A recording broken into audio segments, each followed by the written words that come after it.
Ingeniero, buenas noches, compañeros todos. El presente video tiene la finalidad de cumplir con la gran tarea de aplicaciones eléctricas. En esta hablaremos de qué es un generador en DC o un motor en DC, que es prácticamente lo mismo. Pues bien, para llegar a la definición de lo que es un generador DC, tenemos que saber la definición de lo que es una máquina de corriente continua.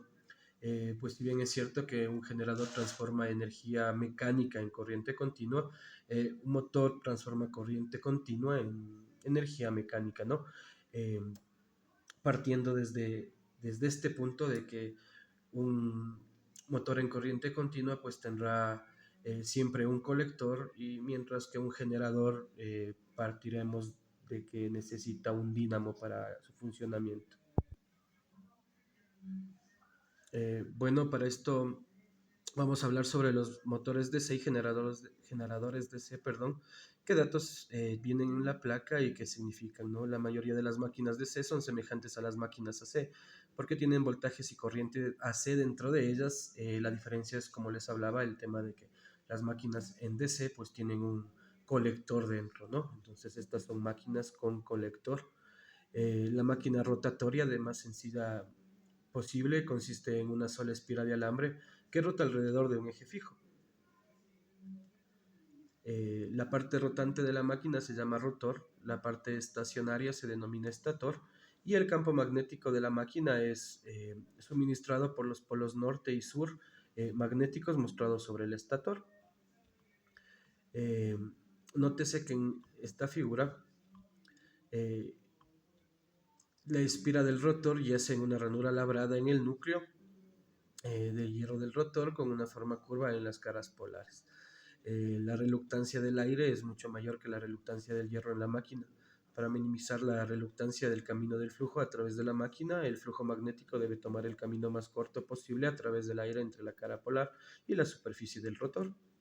Dentro de los datos de la placa del motor en DC, conexión independiente, marca Hamden, modelo de M300, tenemos el voltaje de armadura, que en este caso es de 125 voltios DC, como se puede observar. La corriente de armadura es de 23 amperios, el voltaje de cambio de 125 voltios DC, la corriente de campo de 0.6 amperios, velocidad de 1800 revoluciones por minuto, con una potencia de 3 HP o 2 kilovatios. Esta es la placa Hamder que logramos obtener, ¿sí? Eh, bueno, dentro de los componentes o partes de un generador está compuesto de una serie de elementos a través de los cuales se consigue operar correctamente. El motor, que es la parte más importante porque es la fuente de la fuerza mecánica inicial. El alternador, que es el encargado de la producción de salida eléctrica y la entrada mecánica de los generadores eléctricos. A su vez, alternador está formado por el estator, que es la parte fija exterior de la máquina en la que se encuentran las bobinas inducidas que producen la corriente eléctrica.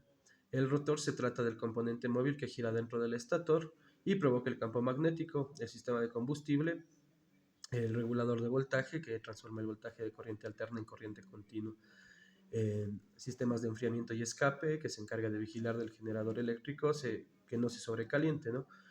Sistemas de lubricación, que garantiza la fluidez y durabilidad de las actividades del generador.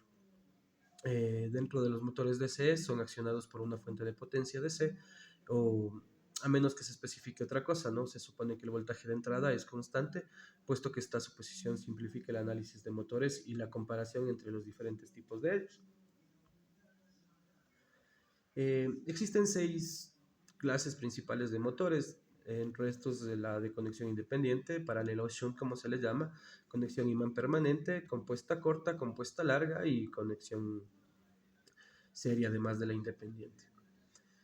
Eh, Dentro del motor serie, bueno, tenemos una breve descripción de lo que es una conexión en paralelo, cuyo bobinado inductor principal está conectado en paralelo con el circuito formado por las bobinas inducidos, inductor auxiliar, observándose en el detalle de la figura 3.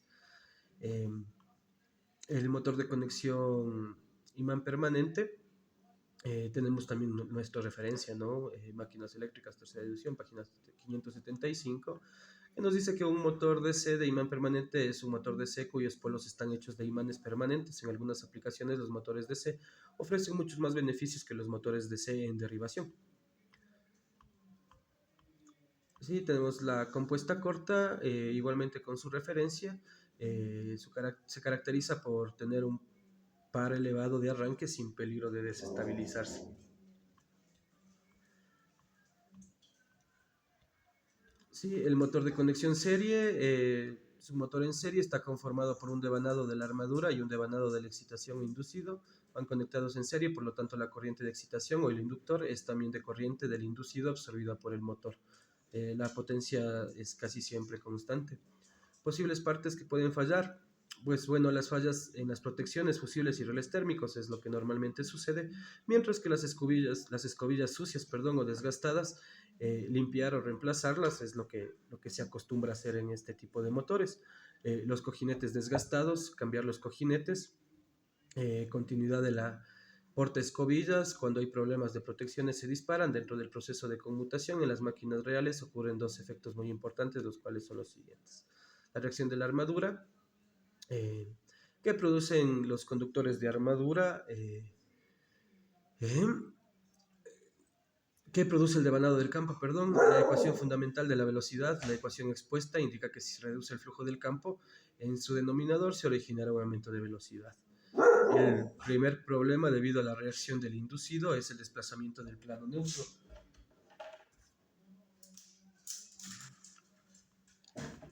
Perdón. Eh, el segundo problema importante es el del voltaje generado en los segmentos. Para entender este problema, remítase a la figura 18, misma que está dentro de nuestro informe. Representa una serie de segmentos del colector y los conductores conectados entre ellos. Suponiendo que la corriente de la escobilla es 400 amperios, la corriente en cada trayectoria es de 200 amperios. Si la máquina gira 800 revoluciones por minuto y hay 50 segmentos de conmutación, cada segmento de conmutación se mueve bajo una escobilla y libera de nuevo. Entonces la velocidad de cambio de la corriente con respecto al tiempo. Las soluciones que se han desarrollado tres técnicas para corregir parcial o totalmente los problemas es el desplazamiento de las escobillas, los polos de conmutación y el devanado de compensación, mismos que se explica dentro del informe. Hablaremos un poco acerca de los devanados de compensación. Para motores de ciclo de trabajo pesado e intenso, el problema del debilitamiento del flujo puede ser muy grave para cancelar por completo la reacción del inducido y por tanto eliminar el desplazamiento del plano neutro y el debilitamiento del flujo que se obtiene, ¿no? en este tipo de motores. Se desarrolló una técnica diferente que incluye la disposición de devanados de compensación en ranuras labradas en las caras de los polos paralelos a los conductores del rotor para cancelar este efecto. Eh, bueno, este mismo detalle lo hemos obtenido de Weber 2015, mismo que se encuentra dentro de nuestra bibliografía. Eh, para obtener el modelo de mantenimiento de un motor DC de conexión independiente es primordial tener claros los conocimientos teóricos de funcionamiento, comportamiento y sus problemas de conmutación, al igual que en todos los otros motores, ¿no?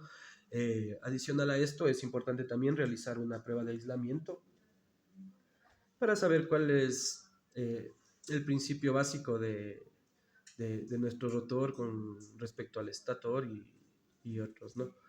Eh, es de vital importancia seguir realizando estos modelos matemáticos en diferentes aplicaciones de la carrera de Ingeniería Eléctrica para aprender mucho mejor el manejo del programa MATLAB. Agradeciendo mucho su atención,